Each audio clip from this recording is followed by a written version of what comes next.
At dahil Valentine's Day, dapat magmahalan ng bawat isa. Siyempre, isa na kami doon. Bibigyan natin ng oras ang taong mahal natin. Kaya guys, samahan nyo kami ngayon mag-date sa celebrate natin ng Valentine's Day. At guys, kukunin din natin tong gift voucher na bigay ng White House Garage. Yan, maraming salamat din po kay Ma'am Dayan na nagbigay sa amin ito. Thank you po. Bumili din muna pala kami ng pizza guys kasi ito yung gusto ni partner ko na pagkain. Idadala din natin to sa dagat kasi doon namin naisip na mag-date guys. Syempre, 'di ba maganda yung view ng dagat kaya syempre maganda mag-picture doon. Pagkatapos namin bumili ng pizza guys, nandito na kami sa White House Garage. Nakarating na rin kami yan. Bali, kukunin natin yung voucher natin kasi may bibilin din tayong pagkain dito. Bali, yung gift voucher namin guys ay 300 pesos. So, makakabawas kami ng 300 pesos. Kung sobra man yung bibilin namin, konti na lang yung idadagdag namin guys. O, diba? Shala. Tapos guys, may pa-flowers na rin yung White House Garage dito. Oh, gaganda.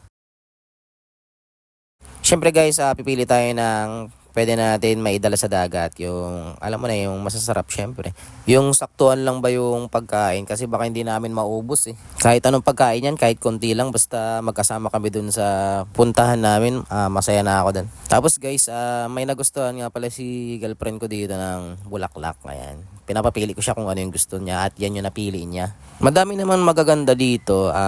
Syempre, yung gusto ko rin. Bali, dalawa kami namili niyan at yan ang napili namin. Welcome to Mobile.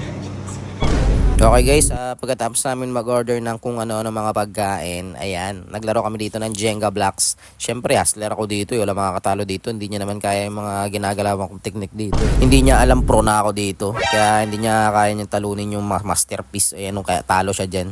At ayan guys, medyo natagalan yung order namin kasi sobrang dami nang bumibili dito guys. Bali, pumila pa kami. Pero soya lang yun guys, talagang sulit naman yung pagkain nila dito. Kaya yan, pine-prepare na yung pagkain namin at alis na kami. Pupunta na tayong dagat. Let's get it, boy. Maya guys, nakarating na rin kami dito sa dagat. Dito lang yan sa Bangan Talinga, malapit lang din. Tapos yan, nag-ayos na ako dito ng sapin para syempre yung mga pagkain natin may latag natin. Pagkarating nga rin namin dito guys, maraming tao nag-date tapos naliligo din. Syempre, 'di ba? Valentine's to eh. Yan guys, pine-prepare na ni Bossing para syempre makakain na tayo, 'di ba? Napakaganda talaga dito sa dagat namin, guys. Kaya pumunta na kayo dito sa Zambales, sa Iba, Zambales. Tapos makikita mo diyan sa araw, guys, sunset na. Medyo na-late din kasi kami kaya parang sumaglit na lang kami dito sa dagat, guys.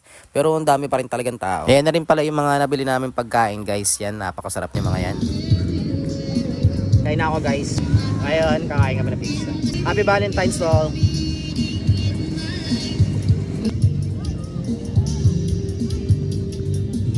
Minsan lang namin gawin to guys sa buhay namin. Kaya syempre, kaya yung mga ganitong celebration lang ng araw ng mga puso, celebrate natin guys kasi araw naman yan ng pagmamahalan. Gawin nyo yan sa pamilya nyo, sa mga jowa nyo, sa mga asawa nyo, sa mga girlfriend nyo, boyfriend nyo, basta alam nyo na yun. Tsaka gusto ko lang sabihin sa inyo lahat na wag nyo madaliin ang sarili nyo. Hanapin nyo ang the one guys. Okay ba? Yun lang guys. Maraming salamat sa lahat ng susuporta sa akin. Bye bye.